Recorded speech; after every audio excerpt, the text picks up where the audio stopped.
السلام علیکم دوستو، اگر گائے یا وینس بچہ دینے کے بعد چارہ کم کھانے لگ جائیے، دودھ اچانک کم ہو جائیے، جانور کمزور اور سست نظر آئیے اور منہ سے ایسے بو آئیے جیسے نیل فالش کی یا ایسیٹون کی خوشبو ہو، تو یہ عموماً وہی بیماری ہے جسے ہم دیہات میں ایسیٹون والی بیماری یا بعض لوگ دودھ والی کمزوری بھی کہتے ہیں۔ اصل نام اس کا کیٹوسس ہے۔ یہ مسئلہ زیادہ تر ان گایوں میں ہوتا ہے جو زیادہ دودھ دیتی ہے، کیونکہ جسم کو جتنی طاقت چاہیے ہوتی ہے وہ خوراک سے پوری نہیں ہو پاتی۔ نتیجہ یہ نکلتا ہے کہ جانور اندر سے کمزور ہو جاتا ہے اور دودھ بھی گر جاتا ہے۔ آئیے اب آسان اور سادہ زبان میں جانتے ہیں اس کے ٹاپ 3 انجیکشن جو عام طور پر اس بیماری میں استعمال کیے جاتے ہیں۔ نمبر 1 ہے ڈیکسٹروز 25 سے 50% گلوکوز ڈرپ۔ یہ کیٹوسس یعنی ہماری زبان میں ایسیٹون والی بیماری کا سب سے پہلا اور پوری علاج ہے۔ جب جانور کے جسم میں شوگر بہت کم ہو جاتی ہے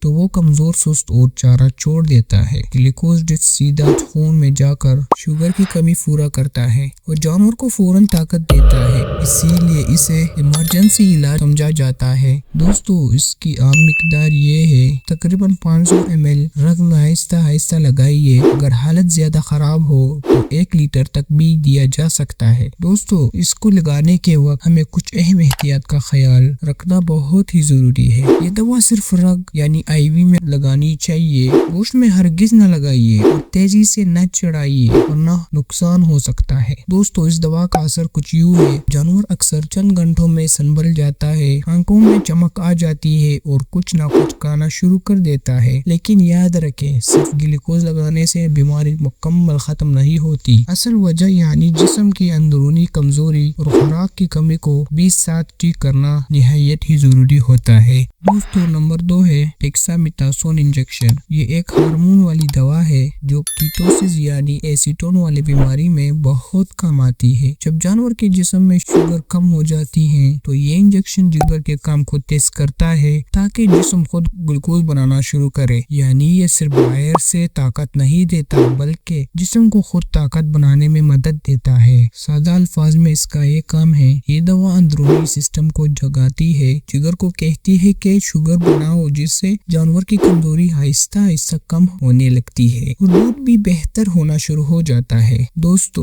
اس کی عام مقدار کچھ یوں ہے، 10 سے 20 ml گوشت میں یا رگ میں جانور کے وزن کے مطابق لگائیے۔ اہم احتیاط، بار بار یہ روز استعمال نہ کرے ورنہ سائیڈ ایفیکٹ ہو سکتے ہیں۔ اگر جانور حاملہ ہو تو بہت احتیاط کرے کیونکہ اس سے بچہ گرنے کا خطرہ ہو سکتا ہے۔ کمزور یا انفیکشن والے جانور میں ڈاکٹر کے مشورے سے ہی لگائیے۔ اکثر 24 سے 12 گھنٹوں میں جانور کی حالت بہتر ہونے لگتی ہے، چارہ کھانے میں دلچسپی آتی ہے اور سستی کم ہو جاتی ہے۔ یاد رکھیں، یہ دوا زیادہ فائدہ تب دیتی ہے جب گلوکوز ڈرپ اور منہ کے ذریعے پروپائلین گلائکول کے ساتھ مکمل علاج کیا جائے۔ دوستو، نمبر 3 ہے وٹامن B کمپلیکس، جسے عام طور پر B12 کے نام سے پہچانی جاتی ہے۔ یہ انجیکشن کیٹوسس یعنی ایسیٹون والی بیماری میں بہت اہم سپورٹ دیتا ہے۔ جب جانور کمزور ہو جاتا ہے اور چارہ چھوڑ دیتا ہے تو ہم عام زبان میں کہتے ہیں کہ جانور کے اندر طاقت نہیں رہی۔ وٹامن B کمپلیکس جسم کی میٹابولزم کو بہتر کرتا ہے، جگر کو سپورٹ دیتا ہے اور بھوک واپس لانے میں مدد کرتا ہے۔ سادہ الفاظ میں اس کا یہ کام ہے کہ یہ دوا جسم کو خوراک صحیح طرح ہضم ہونے اور توانائی بنانا شروع کرنے میں مدد کرتا ہے۔ دوستو، گائے بھینس میں اس کی عام مقدار کچھ یوں ہے، 10 سے 20 ml گوشت میں روزانہ 3 سے 5 دن تک۔ جانور کے حالت کو دیکھ کر ڈاکٹر کے مشورے کے مطابق کیا جاتا ہے۔ فائدہ، اکثر جانور جلدی چارہ کھانا شروع کر دیتا ہے اور دودھ میں بھی بہت بہتری آتی ہے۔ صرف انجیکشن کافی نہیں ہوتے، ساتھ یہ کام لازمی کرے۔